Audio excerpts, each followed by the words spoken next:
Hi, and welcome back to my channel, Hippie Revolution Here We Come. First of all, I'd like to start off by saying that at the end of the day, I don't really care if other people view my video or subscribe to my channel. At the end of the day, I understand that I choose to blog to talk about my feelings and issues in hopes that it will help me understand myself better. I do wish and hope that one day my videos might reach someone else who feels distressed or lack of hope for any part of their own life.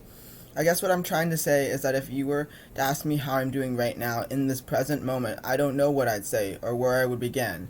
And of course it matters who is asking. It should always matter. For instance, we all have, or I should say, the majority of us knows what it's like to say, let's check out, or to say, like, let's say, check out of a grocery or department store and be greeted with the generic, how's your day going scenario. Most of the time people respond with okay or good, and sometimes follows that statement of how they're doing with a question to ask the cashier about how they're doing. However, as someone who has stood on both sides of the cash register, so to speak, I have worked as a cashier at a grocery store. I've gotten a few remarks from customers that say they are not doing so well. Most of the time, I say, I'm sorry for that your day isn't going so well. Is there anything this company can do to make it better? Unfortunately, I have been trained to say those words, and no matter how much I really mean them, those words at this point just naturally flow out. Most of the jobs I have taught me to always respect the customer, or consumer rather. Consumer meaning someone who is at the business to buy or pay for a service. I guess the places I've worked have taught me, quote, good customer service. I'm sure most of you know the phrase, the customer is always right, and service was a smile. After all, who needs a bad grocery store experience? We all are there for the same reason of the need to buy food to feed ourselves and those that we choose to support. I do want to move on to why I named this video Labels Don't Define You, Labels Don't Define Who You Are. In my last video, I touched briefly on the impact of words and why I strongly disagree with the infamous quote, sticks and stones may break my bones, but words will never hurt me. Fun fact, this quote, and I quote, is the Christian Recorder of March 1862, a publication of the African Methodist Episcopal Church, where it presented an old adage in which the sticks and stones may break my bones, but words will never hurt me, but names will never harm me, end quote. Which I got off Wikipedia, so maybe not the most credible source, but I was able to find more evidence to support this idea, which is why I like to say it's neither here nor there, because Wikipedia is a powerful a powerful tool in research, and most people with access to the internet also have Wikipedia just at their fingertips, maybe literally at their fingertips.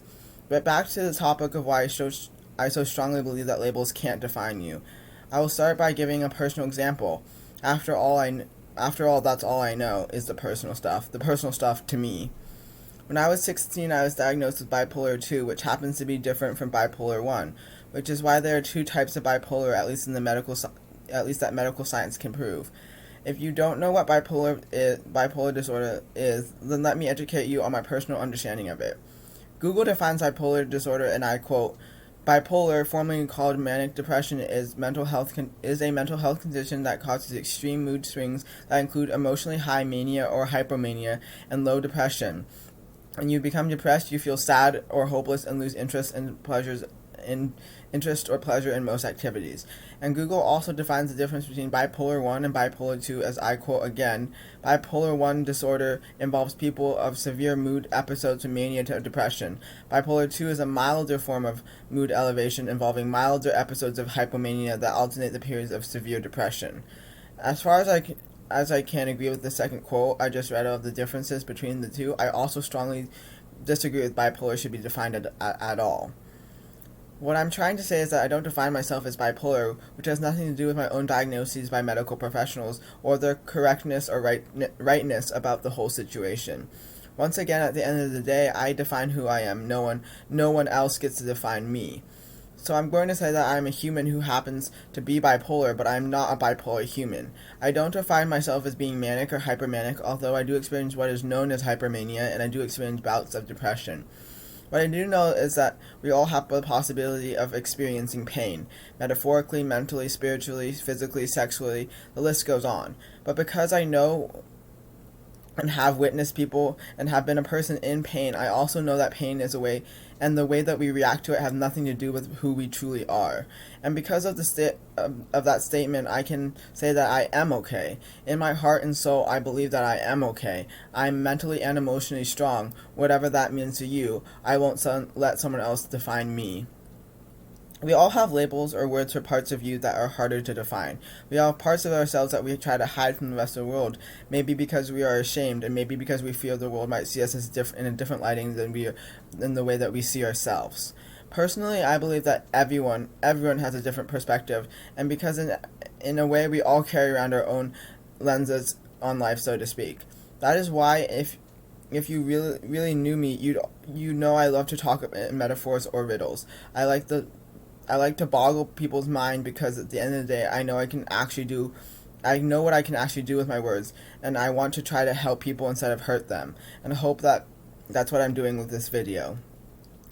Well, I know that this was kind of heavy stuff, so let's move on to shoutouts and some poetry reading. Within the last week or so for my video, I like to read today's quote that I have in my handy dandy 365 Days of Wonder book. Let me grab it.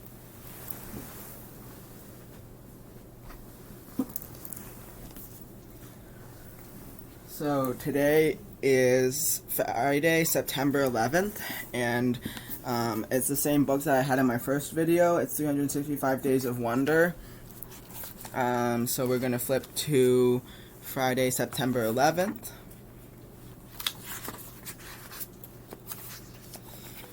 And today's quote is, "Every hour of the light and dark is a miracle," by Walt Whitman. And I believe this is his handwriting, but this book is really cool, like I was talking about last time, and has quotes of people who actually wrote them down in their handwriting. So that's really cool. And my appreciation shout out goes to the creators of Lucifer, the show on Netflix, specifically season 3, episode 25, titled Boo Normal.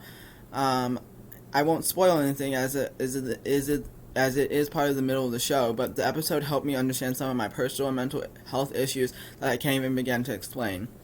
I've been spending a lot of my free time watching a lot of shows. Some of my favorites include Avatar: The Last Airbender, Naruto, Legends of Korra. Most of them are animes, but I do also watch movies. I recently watched Avatar: The People, the movie about the blue aliens and a foreign planet much like Earth, but obviously way more beautiful. It is a movie after all, and not real life. And before I go, I'd like to read another poem by E.H. The poem does not have a name. Most of E.H.'s poetry doesn't have names, but I've always found her poetry very profounding.